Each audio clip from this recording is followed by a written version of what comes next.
VDI, par sa définition, ça signifie vendeur à domicile indépendant.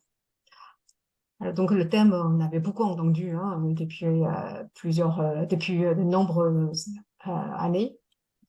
Alors pourquoi VDI? VDI, en effet, c'est bien adapté, c'est même extrêmement, enfin, essentiellement taillé pour une activité occasionnelle en vente directe. Alors, pourquoi la France propose un statut VDI? C'est parce que le statut de VDI, en effet, est parfaitement adapté lorsque quelqu'un, en tant que distributeur, débute ou tout simplement la personne qui souhaite conserver une activité de façon occasionnelle. Alors, pourquoi? C'est parce qu'il s'agit d'un statut d'indépendant, c'est-à-dire que même si c'est un statut d'indépendant, mais avec beaucoup d'aménagements spécifiques qui ont, entre autres, pour but de libérer le distributeur des contraintes relatives à la création d'entreprises en France. Parce qu'on sait que pour créer une entreprise en France, c'est vraiment une démarche très complexe.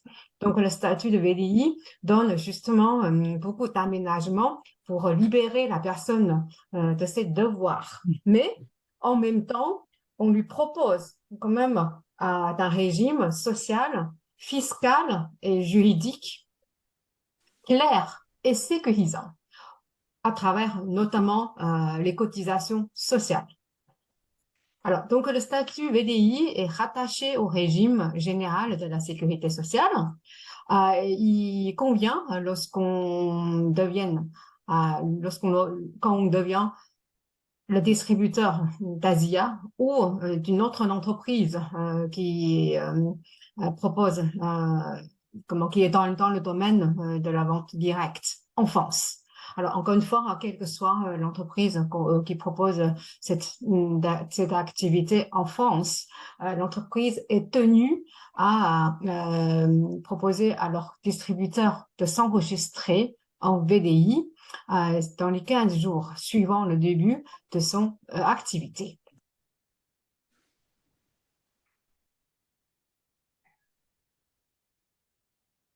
Alors, je commence à déjà avoir des questions qui tombent dans la boîte de conversation.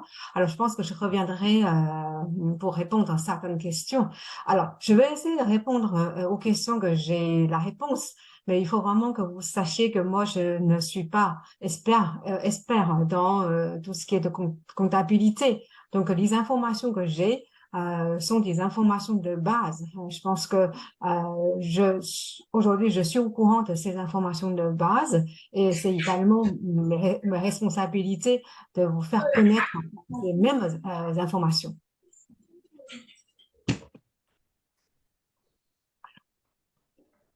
En tant que VDI,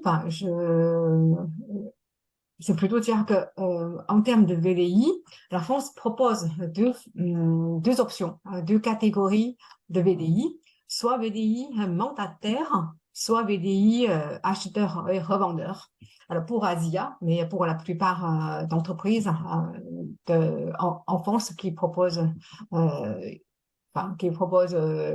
vente directe, on choisit VDI mandataire par défaut. C'est toujours un VDI mandataire parce que c'est important puisque l'option, vous allez retrouver à nouveau lors de votre enregistrement en tant que pour le statut VDI. Donc effectivement, il y a un moment donné, vous devriez choisir entre VDI mandataire ou VDI acheteur et alors, en tant que VDI, nous sommes imposés à l'impôt sur le revenu, nous sommes soumis à l'impôt sur le revenu, mais par contre, pour la catégorie des bénéfices non commerciaux, donc lorsque vous êtes en face du formulaire des déclarations, c'est ce que j'ai marqué ici, numéro 2024C Pro, donc c'est le formulaire des déclarations à aller récupérer. Donc, il faut trouver la catégorie bénéfices non commerciaux BNC. Tout simplement, lors de la déclaration d'impôt, tout simplement rapporter le montant de vos commissions brutes dans le cadre 5Q, 5HQ, simplement.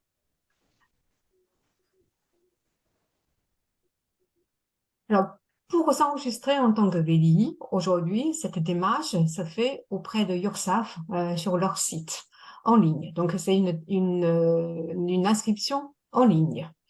Alors, lorsque vous êtes sur le site de URSSAF, j'ai mis le lien ici. Évidemment, c'est pas très simple pour recopier. Ne vous inquiétez pas, j'ai un autre outil beaucoup plus direct permettant de récupérer ce même lien. Alors, lorsque vous êtes sur le site de URSSAF, vous allez chercher le menu Déclarer une formalité, puis vendeur à domicile collaborateur occasionnel du service public, COSP. Et par la suite, vous trouverez un endroit à cliquer dedans, l'endroit intitulé Un début d'activité, une création d'activité. Donc, l'enregistrement se fait à partir de ce moment-là. Alors, pour vous accompagner, surtout pour que vous ayez un outil en main pour pouvoir consulter à tout moment. En effet, à ZIA, aujourd'hui, on avait mis en place un flyer, un simple flyer en une seule page, indiquant toutes les informations nécessaires, notamment les étapes à suivre lors de la déclaration en ligne de statut VDI. On a créé cet outil, ce flyer, et aujourd'hui, ce flyer est disponible, comme la plupart d'outils de communication ou de travail. Vous trouverez ce même flyer au sein de votre bureau virtuel, menu, bibliothèque. Et il vous suffit de chercher à partir de à partir de termes que j'ai mis sur ce slide-là, soit vous pouvez rentrer en mots-clés, procédure, déclaration, URSSAF. Donc, vous trouverez ce flyer sur lequel le lien d'inscription est intégré, également les étapes, la démarche à suivre, etc. Donc, un outil qui est disponible pour vous accompagner dans la déclaration de votre statut VDI.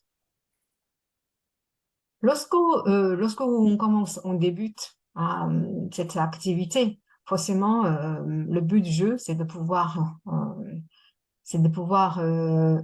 avoir des revenus complémentaires parce que l'activité en tant que distributeur pour une société de vente directe, c'est une activité lucrative. Donc, le but du jeu, c'est pour pouvoir vraiment augmenter notre revenu complémentaire. Donc, à partir du moment où on commence à apercevoir des revenus, la question qui se pose, c'est les cotisations sociales, parce que ça revient à ce que je disais tout à l'heure. Le statut VDI permet quand même aux distributeurs de bénéficier d'un régime social et fiscal et juridique sécurisante.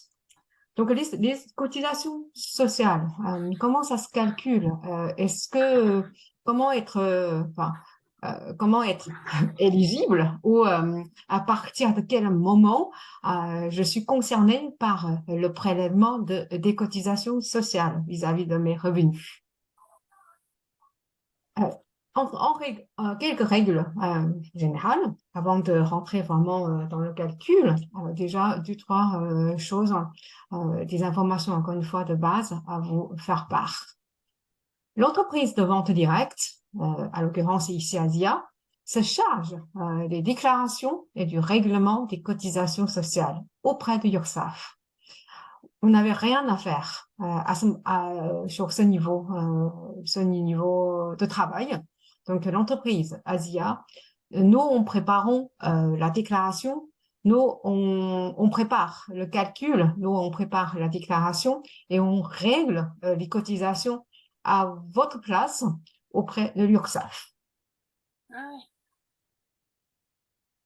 Les cotisations dues sont à la charge de l'entreprise et de ses distributeurs. Les cotisations, en fait, le montant à cotiser sont splittés en deux. Pour un même montant, une partie sera à la charge de l'entreprise, donc du tiers du montant à cotiser, et à la charge de l'entreprise. Alors, le reste le reste représente environ un tiers du montant à cotiser et à la charge du distributeur. Donc ici, vous pouvez déjà comprendre que pour des cotisations à verser pour le URSSAF, l'entreprise prend une bonne partie du montant et leur distributeur cotise un tiers du montant. Et en tant que société, en tant qu'entreprise, on doit mettre en disposition des bulletins de précompte auprès de ces distributeurs. Donc, c'est ce que Asia a fait depuis depuis novembre de l'année 2021. Donc, la mise en disposition des bulletins de précompte mensuels par l'entreprise. Ce sont des règles générales à retenir. Éligibilité. Est-ce que lorsque je deviens l'associé d'Asia et que je m'enregistre auprès de URSSAF et devenir ainsi VDI, je dois commencer à cotiser? La réponse est très simple, non. C'est pas parce que vous êtes distributeur auprès d'une société de vente directe, c'est pas parce que vous êtes VDI et que vous avez fait le démarche auprès du site de URSSAF que vous êtes tout de suite éligible aux cotisations. Pour être cotisé, il faut que les commissions trimestrielles atteignent un montant que j'ai mentionné ici en France, 606 euros. Donc, le seuil pour déclencher aux cotisations est 606 euros tous les 3 mois. Ce montant change, j'ai envie de dire plutôt, augmente l'année après l'année, parce que ce montant dépend vraiment de règles de la sécurité sociale. Donc, l'année dernière, de mémoire, ce montant était de 567 euros. Et cette année, c'est un peu augmenté pour être à 606. Et l'année prochaine et les années suivantes, ce seuil augmentera, bien sûr, petit à petit. Donc ça, c'est quelque chose qui est contrôlé, bien sûr, dans les mains de l'État. Si vous gagnez moins de 606 euros par trimestre, aucune cotisation pour vous. Donc, aucune cotisation que Asia allait prélever auprès de vos commissions, puisque vous êtes en dessous de ce seuil déclencheur.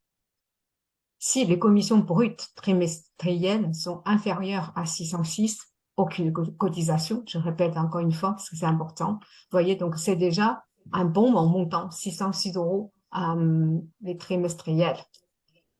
Au-dessus de ce seuil, si vous percevez plus que cela, le mode de calcul varie selon le montant des commissions. La manière de calcul n'est pas à l'identique. Donc, en fonction de fourchette des rémunérations, la manière de calcul varie. Je vous donne quelques exemples afin que vous ayez une idée un peu plus détaillée. Par exemple, j'ai la fourchette de revenus entre 606 euros et 1616 euros pour 3 mois sur un trimestre. Donc, je gagne minimum 600 pour aller plus maximum 1616. Dans ce cas-là, le montant des cotisations est forfaitaire. Il n'y a pas de calcul à ce niveau-là. Il n'y a pas de calcul à faire. C'est vraiment le montant est fixé parce que le montant est forfaitaire que j'ai listé sur le tableau ci-dessous. Entre 606 et 1212 euros, si vous êtes dans cette fourchette-là, en tant que distributeur, vous cotisez 18 euros. C'est-à-dire la part des cotisations à la charge de distributeur est de 18 euros. Si vous gagnez un peu plus pour 3 mois, vos commissions bruts sont entre 1212 et 1616. Le montant de votre cotisation est également fixé, 53 euros. Donc, ça, c'est la partie à cotiser à la charge, à votre charge. Et bien sûr, en parallèle, l'entreprise cotise également à la fois, mais avec un montant supérieur à ce que le montant qui revient à la charge de distributeur. Donc ici, je n'ai pas listé la cotisation due à l'entreprise, et tout en sachant que, comme j'ai expliqué en règle générale, l'entreprise prend 2 tiers du montant et l'individu, le distributeur, prend 1 tiers du montant. Donc, vous voyez, c'est que si vous percevez moins de 1616 euros, mais quand même supérieur à 606 euros par 3 mois, alors vous allez maximum être prélevé de 53 euros.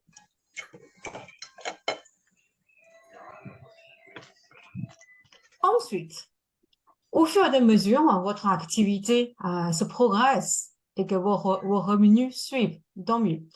Alors, si vous commencez à avoir un bon revenu, ici, je liste des montants un peu plus importants, allant jusqu'à 5 454 euros pour 3 mois. Alors, le calcul, dans ce cas-là, change. Alors, comment considérer, comment connaître le calcul? Aujourd'hui, ce n'est pas du tout le sujet de jour. Je ne suis pas là pour vous montrer comment calculer ces cotisations parce que c'est vraiment le devoir, c'est vraiment la compétence d'un comptable. D'ailleurs, Asia s'adresse à un cabinet de comptable pour effectuer tous les calculs concernant les cotisations sociales. Donc, les cotisations sont calculées sur la base d'une assiette forfaitaire avec l'application des taux de droit commun. La phrase, elle est compliquée, c'est pas la peine. Si vous ne le comprenez pas, d'ailleurs aussi, j'ai répété plein de fois pour pouvoir se faire une idée. Si tout de suite vous ne comprenez pas ou pas tout, ce n'est pas du tout grave, parce qu'encore une fois, c'est pas le sujet du jour. Mais le sujet du jour, ce que je pense utile pour comprendre ici, c'est que si vous gagnez 5 454 euros sur les 3 mois, dans ce cas-là, la base de calcul n'est pas sur vos commissions brutes. La base de calcul, c'est basé sur une assiette forfaitaire que j'ai listée sur le tableau à côté. Donc, vous voyez, c'est qu'en fonction de fourchette, l'État se base sur un montant forfaitaire afin d'appliquer les taux de droit commun. Donc, c'est ça qui donne aussi une indication sur les avantages donnés au statut du VTI.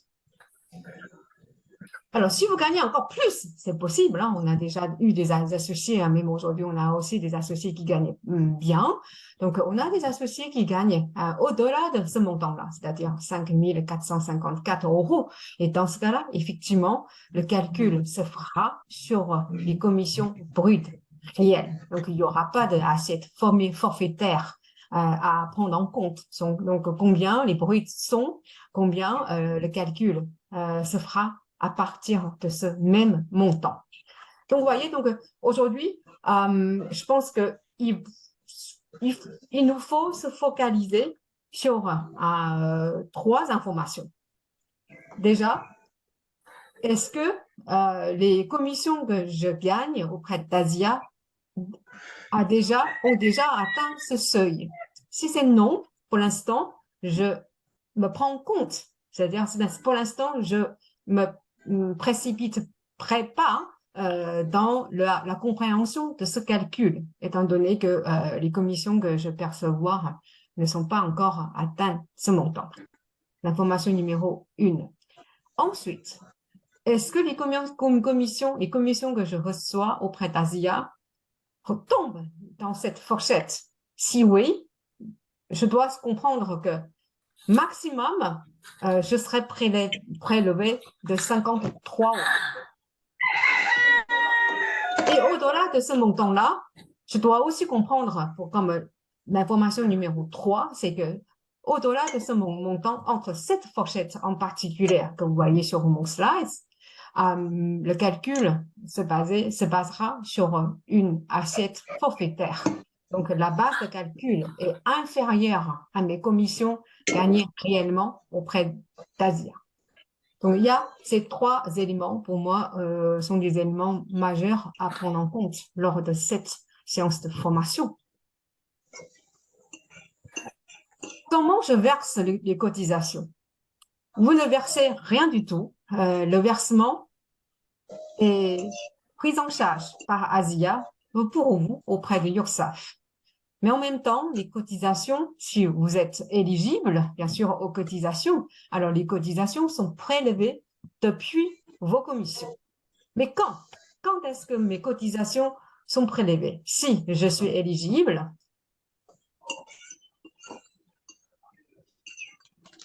le prélèvement s'effectue sur la 4e semaine suivant la période où le montant des commissions brutes atteint le seuil trimestriel pour les commissions. Donc ça, c'est un élément en fait que Asia s'est établi dans la fréquence de déduction concernant les cotisations à prélever. Donc, Asia se donne cela comme temps pour pouvoir régulariser les commissions afin que les cotisations sociales seront prélevées à temps, afin que le versement des cotisations sociales sera versé surtout à temps auprès de URSSAF. Donc, j'ai mis un exemple ici pour pouvoir mieux vous faire comprendre aussi la définition de la 4e semaine suivant la période où le montant des commissions brutes atteint le seuil trimestriel pour les cotisations. Les commissions, par exemple, brutes entre janvier et mars représentent 750 €. Donc, vous voyez, c'est un montant de commission qui dépasse le seuil déclencheur, qui est de 606. Et pour ce cas de figure, typiquement, je suis éligible aux cotisations sociales. Mais de combien? Mais de 18 €, hein, si vous vous souvenez de mon tableau précédent, 18 €. Le prélèvement a lieu lors du versement des commissions la 4e semaine d'avril. Parce que la période de calcul, la période que je regarde, c'est janvier et mars sur ce trimestre. Pour ce trimestre, je dois verser 18 € à l'État par l'intermédiaire d'Asia. Donc, Asia vient prélever ces 18 € le 4e semaine d'avril.